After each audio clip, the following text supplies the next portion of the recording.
Fraternidade. 342.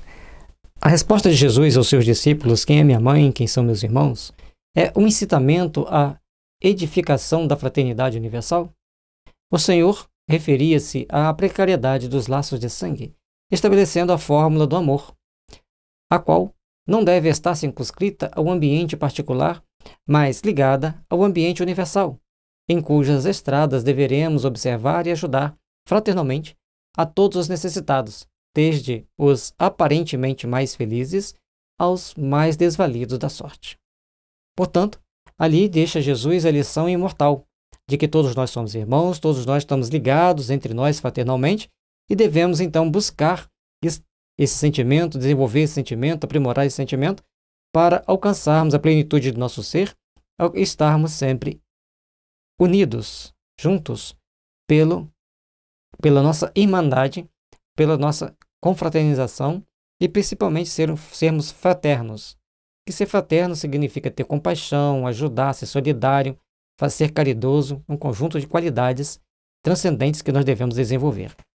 343. Nas leis da fraternidade, como reconhecer na Terra o espírito em missão? Isso, todo mundo quer saber qual o espírito que está em missão aqui e está ali.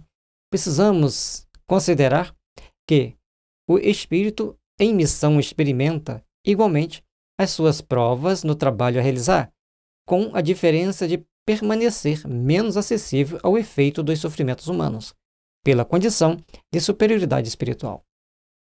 Então, se ele está em missão, aqueles outros que sofreriam aquela situação e até desistiriam no meio do caminho, eles perseveram, eles vão em frente, eles lutam, eles buscam até conseguir. Podereis, todavia, identificar a missão da alma pelos atos e palavras na exemplificação e no ensino da tarefa que foi chamada a cumprir. Porque um emissário de amor deixa em todos os seus passos o luminoso selo do bem. Então todos nós vamos caminhando, vamos lutando, vamos buscando nos aperfeiçoar para alcançar esse selo do bem. Muitos caem, sim, mas as palavras, os ensinamentos, a perseverança, a humildade para enfrentar as adversidades é que vai fazendo com que eles alcancem, se aprimorem para alcançarem patamares superiores, para alcançarem entendimentos superiores. E levar aqueles que estão ao lado dele a alcançar esses entendimentos. Quantas vezes a gente vê um ator que vai à falência, fica esquecido pela mídia? Um jogador de futebol que encerra sua carreira, perde tudo e vai viver na pobreza tal qual ele começou antes? E aí ele vai fazendo seus relatos, vai falando do que ele errou, do que ele aprendeu. Isso mostra que ele está fazendo um contrabalanço.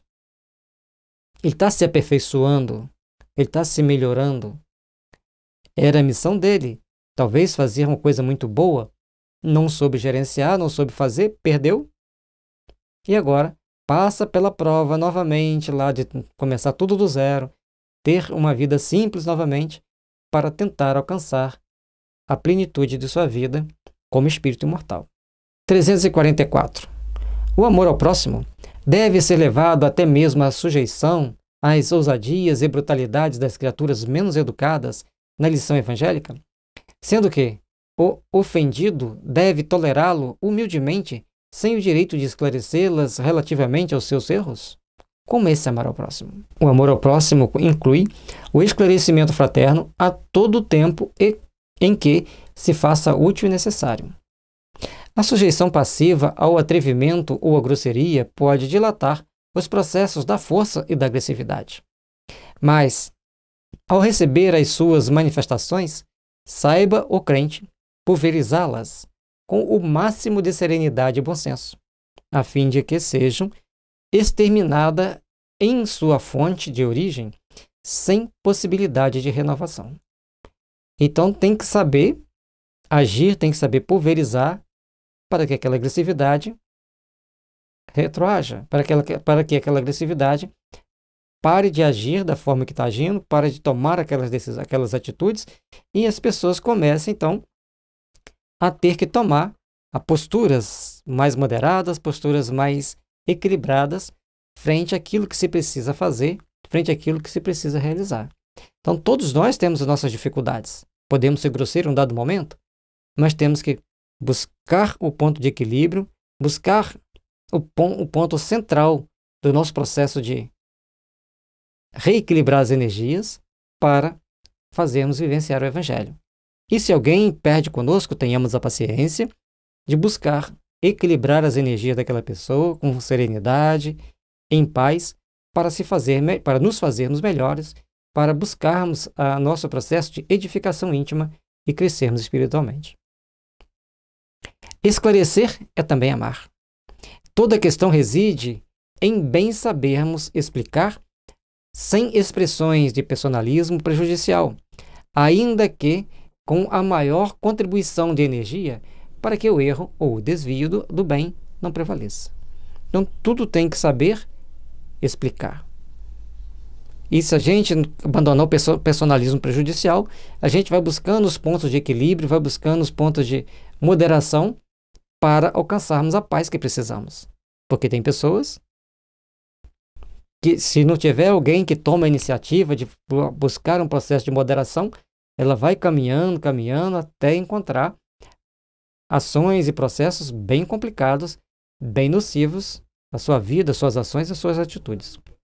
Quanto aos processos de esclarecimento, devem eles dispensar em qualquer tempo e situação o concurso da força física, sendo justo que demonstrem as nuances de energia requeridas pelas circunstâncias, variando desse modo de conformidade com os acontecimentos e com fundamento invariável do bem geral.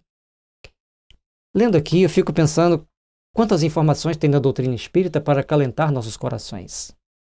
Quantas informações nós estamos recebendo e ainda não temos condições de armazená-las todas? E aí a gente vai tentando vivenciar essas informações, tentando vivenciar todo esse cabedal de conhecimento que a gente vai adquirindo, mas é uma luta íntima muito grande. Até porque a gente não memoriza tudo. E nos momentos mais cruciais, até nossas boas inspirações às vezes desaparecem. Por isso estamos na Terra. Mas por isso temos a instrução do Evangelho de perdoar, de ir buscar reconciliar com o irmão, de procurar fundamentos para estabelecer um processo de paz, um processo de harmonia e um processo de fraternidade entre nós. É tudo o que precisamos para crescermos e para aprimorarmos ao longo da nossa existência. 345. O preceito evangélico: se alguém te bater na face, apresenta a outro. Deve ser observado pelo cristão mesmo quando seja vítima da agressão corporal ou não provocada? Então, você está passando por uma agressão corporal não provocada, você oferece a outra face se alguém te bater na primeira? Gandhi fez isso. Batia numa, ele oferecia a outra. Batia naquela, ele oferecia a outra. E as pessoas desistiam, ficavam sem saber o que fazer. Tem essa coragem? Vejamos. O homem terrestre, com suas taras seculares, tem inventado numerosos recursos humanos para justificar a chamada legítima defesa.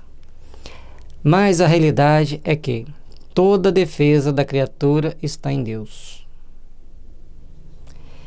E aqui nós temos que olhar por vários ângulos, por vários aspectos, porque o mundo é cheio de problemas.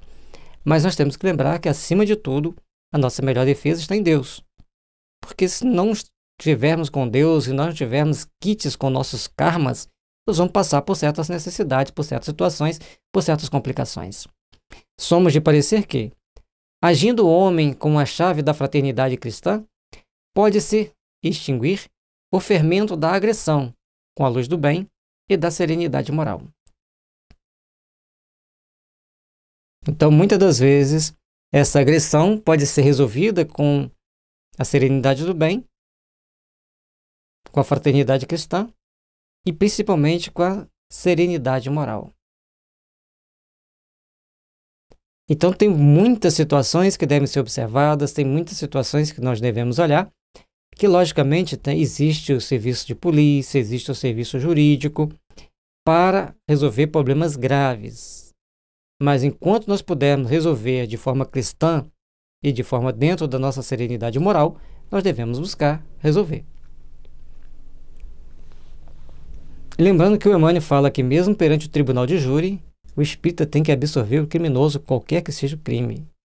Portanto, abstenhamos de fazer julgamentos e queiramos estar longe de problemas que transcendam ao nosso momento de diálogo, nosso momento de conversa. Acreditando, contudo, no fracasso de todas as tentativas pacíficas, o cristão sincero, na sua feição individual, nunca deverá cair ao nível do agressor, sabendo estabelecer em todas as circunstâncias a diferença entre os seus valores morais e os seus instintos animalizados da violência física. Então, nós temos que prestar muita atenção nisso. Ainda temos instintos animalizados, mas nós temos que buscar as tentativas pacíficas, tentando ser um cristão sincero, que às vezes não vão conseguir, mas não deixarmos ir para a violência física, para outros pontos.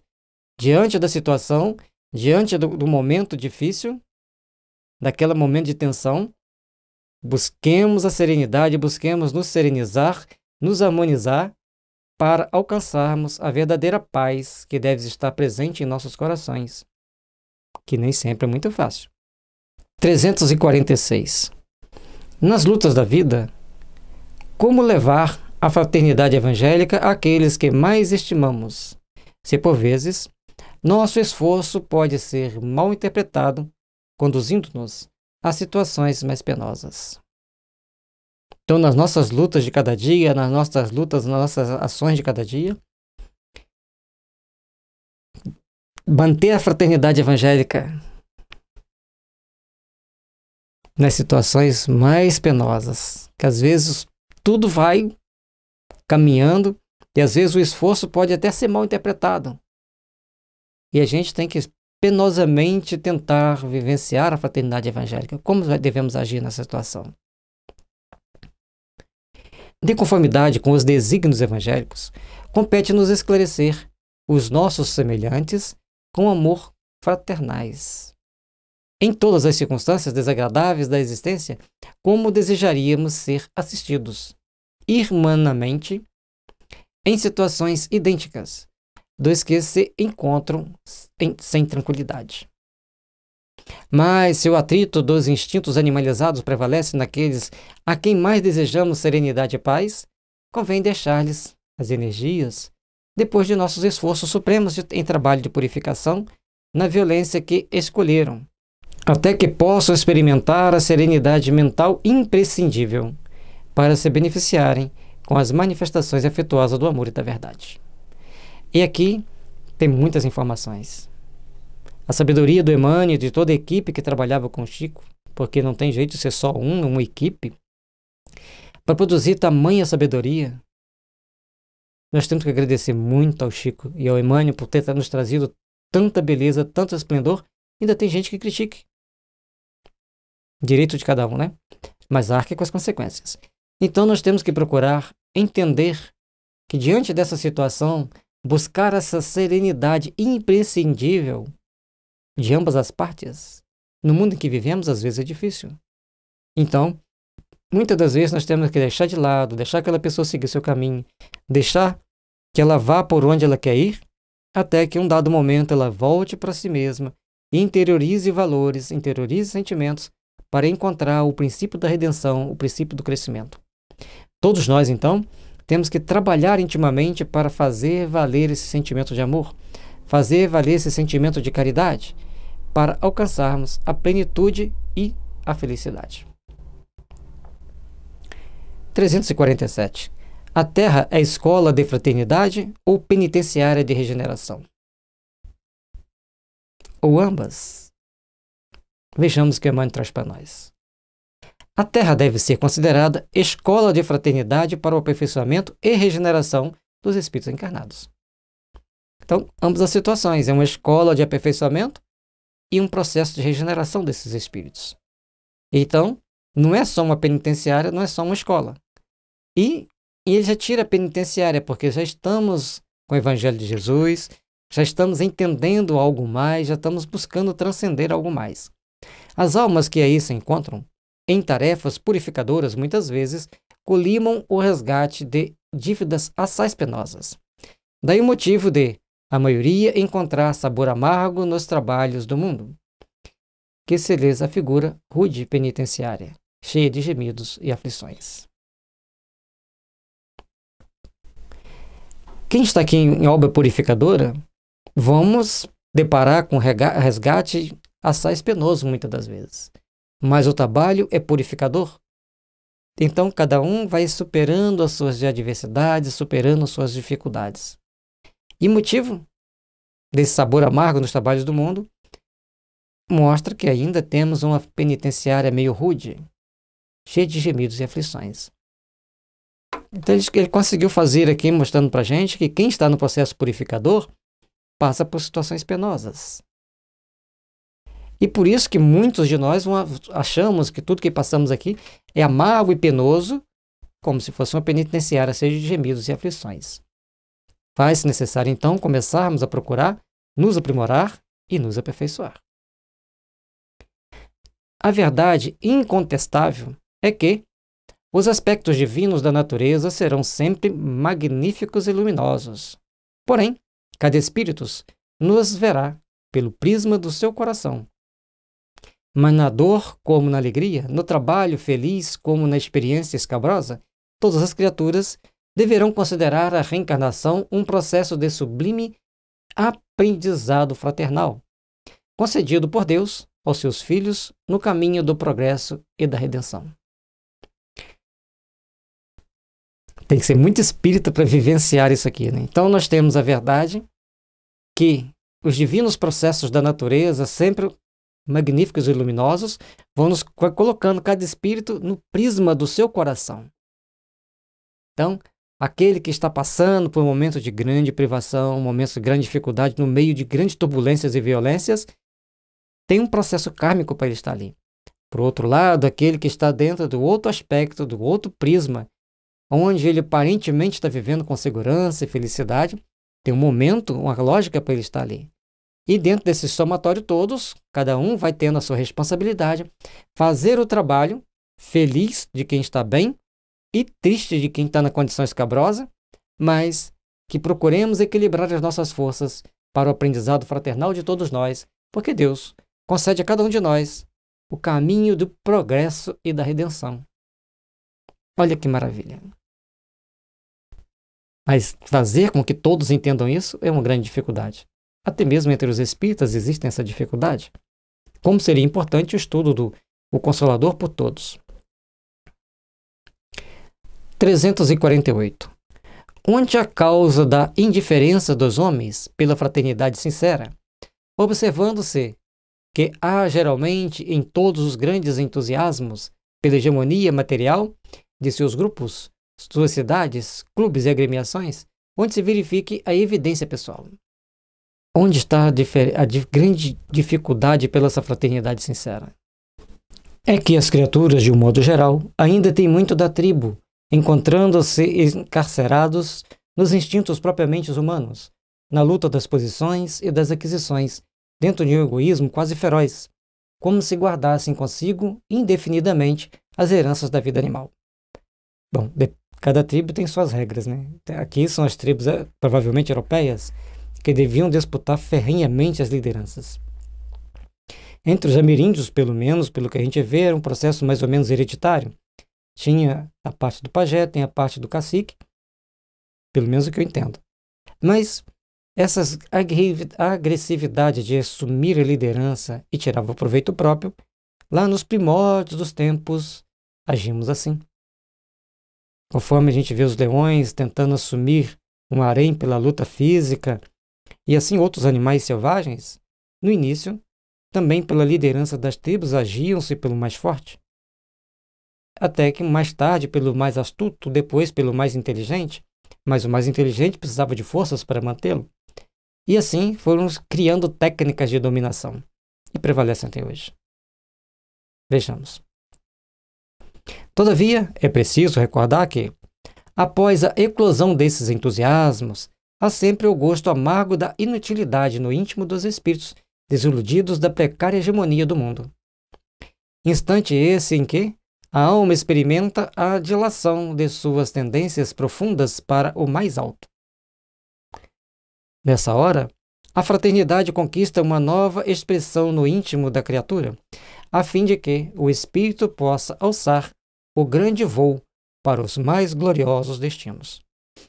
Então, Ele mostra para nós que tem muita luta, as pessoas vão lutando para alcançar um determinado patamar, alcançam, querem desfrutar de tudo aquilo ali, de todo aquele momento, de todo aquele prazer, mas depois vem o fastio, e a pessoa então começa a fazer reflexões mais profundas para buscar o mais alto. Buscar o mais alto não no sentido físico, mas no sentido espiritual. E aí, quando deixa brotar em seu coração o sentimento de fraternidade, a nova expressão no íntimo da criatura se forma e o espírito começa a alçar o grande voo para o glorioso destino do porvir. Mas isso, muitas das vezes, se faz em encarnações vindouras e não naquela das lutas, por outros processos, por outros mecanismos de lutas tão grandes quanto. 349. Fraternidade e igualdade podem, na Terra, merecer um só conceito? Já observamos que o conceito igualitário absoluto é impossível no mundo, dada a heterogeneidade das tendências, sentimentos e posições evolutivas no círculo da individualidade. A fraternidade, porém, é a lei da assistência mútua e da solidariedade comum, sem a qual todo o progresso do planeta seria praticamente impossível. Então, igualdade não existe e não existirá em lugar nenhum do mundo, porque todos os planetas, até nos planetas felizes, têm aqueles que estão em patamar mais evolutivo. A diferença que existe é o sentimento de fraternidade entre eles. Quanto mais fraternos nós formos, quanto mais nós estivermos dispostos a ajudarmos-nos mutuamente, mais nós vamos crescer, mais nós vamos nos aperfeiçoar, mais nós vamos nos melhorar. Mas eu vou fazer a fraternidade, aquela pessoa não quer nem trabalhar, ele só quer receber o dinheiro? Cuidado. Quando você fala assim, você está assinando o seu passaporte para a sua próxima encarnação. Não vou ajudar, não vou ser ajudado, vai reencarnar em condição miserável. Você pode ajudar, você ajuda. Se você pode doar um pacote de açúcar, doa um pacote de açúcar. Se você pode doar uma casa, doe uma casa. Mas faça a caridade, desenvolva o seu sentimento de fraternidade, de bondade. Crie um ideal superior para fazer o bem. Busque um ideal superior para fazer o possível pelo próximo, para ajudar o seu semelhante. Somente com esse sentimento, trabalharemos e edificaremos o verdadeiro sentimento de amor, de paz e de fraternidade. É um trabalho que todos nós devemos empreender ao longo da nossa existência para melhor construirmos as bases do amor, da paz e da fraternidade legítima que deve existir em cada coração.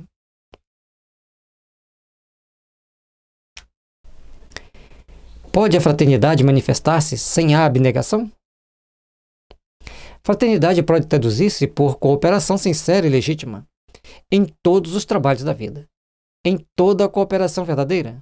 O personalismo não pode subsistir, salientando-se que quem coopera cede sempre alguma coisa de si mesmo, dando o testemunho de abnegação, sem a qual a fraternidade não se manifestaria no mundo de modo algum.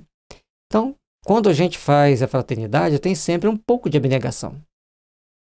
Por exemplo, se você vai doar uma cesta básica, você vai saber que na sua conta bancária tem menos dinheiro. Então você foi abnegado, você soube tirar de você para fazer aquela contribuição, para fazer aquela colaboração. Então, em todo momento da nossa existência, em todo momento da nossa vida, nós temos que estar impulsionando-nos para essas realizações, para essas edificações do bem.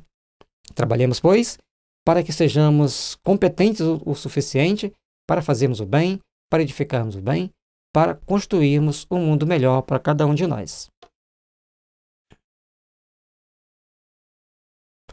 351. Como entender o amor a nós mesmos segundo a fórmula do Evangelho? Tem fórmula? O amor a nós mesmos deve ser interpretado como a necessidade de oração e de vigilância que todos os homens são obrigados a observar. Olhai, vigiai e orai. Então o Emmanuel traz para a gente aqui a nossa obrigação. Olhai, vigiai e orai.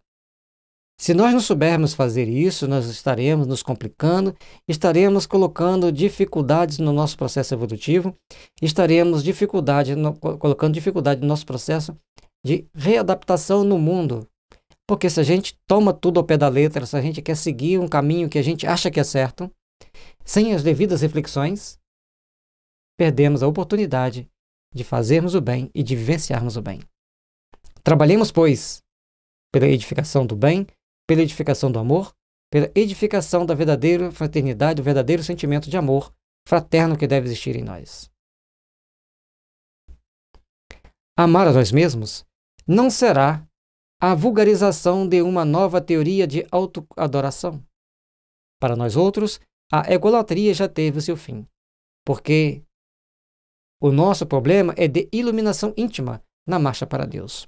Esse amor, portanto, deve traduzir-se em esforço próprio, em autoeducação, em observação do dever, em obediência às leis de realização e de trabalho, em perseverança na fé, em desejo sincero de aprender com o único mestre, que é Jesus Cristo. Todos nós temos que buscar, então, hoje, nesse amor próprio, o quê? Não a egolatria que já teve seu tempo, mas procurarmos nos iluminar, alcançarmos a marcha evolutiva para Deus, alcançarmos esse processo de harmonização dos nossos sentimentos, iluminação íntima, para buscarmos brilhar a nossa luz, pelo nosso esforço, pelo nosso trabalho, principalmente pela nossa autoeducação, observando que cada um de nós temos o dever, que deve ser cumprido, dentro desse processo de melhoria, de aperfeiçoamento e de engrandecimento íntimos, que todos nós devemos colocar em prática ao longo da nossa existência. E lembrando que aprender a amar-se a si mesmo, temos que olhar para Jesus como o único mestre, que amou a si mesmo e amou a todos nós. Como ele deixou bem claro, amai-vos uns aos outros, como eu vos amei a vós. Quem se ilumina, cumpre a missão da luz sobre a terra. E a luz não necessita de outros processos para revelar a verdade, senão o de irradiar espontaneamente o tesouro de si mesma. E quando a gente vai se iluminando, a gente vai conquistando esse amor, a gente vai fazendo por onde conquistar o amor, a gente vai irradiando a paz, irradiando fraternidade, e ao longo da nossa existência, vamos então deixar construir todos os benefícios que precisamos para o nosso crescimento, para o nosso aprimoramento. Façamos, pois, de cada dia, momentos de aprimoramento, de aperfeiçoamento. Necessitamos encarar essa nova fórmula de amor a nós mesmos, conscientes de que todo bem conseguido por nós, em proveito do próximo, não é senão o bem de nossa própria alma, em virtude da realidade de uma só lei, que é a do amor, de um só dispensador dos bens, que é Deus. Amar a nós mesmos é estarmos conscientes do bem que devemos fazer, que devemos conseguir praticar no nosso dia a dia. É a necessidade de fazermos todo bem em proveito do nosso próximo. É a necessidade de fazer pelo outro, porque isso vai trazer a iluminação da nossa alma. É a necessidade de procurarmos fazer, realizar nos corações alheios o bálsamo de luz, de esperança e de fraternidade que deve existir para que nossos corações resplandeçam para o novo alvorecer. Façamos o bem, façamos o melhor, para que as luzes excelsas sempre brilhem em nossos caminhos, sempre brilhem em nossa jornada evolutiva. Porque a bênção divina brilhará em nossos corações e fará resplandecer o amor em nós. Com isso, entendamos sempre que fazer o bem, manter o equilíbrio em todas as situações das mais adversas, é o nosso esforço, a nossa luta para conseguirmos a nossa iluminação. Que Jesus nos abençoe e nos fortaleça para que pérolas de luz como essa esteja sempre presente em nossas vidas, iluminando nossos corações e nossos caminhos. Que possamos buscar encontrar no Mestre Jesus as bênçãos de paz, as bênçãos de fraternidade, para alcançarmos a plenitude do nosso ser, a plenitude da vida.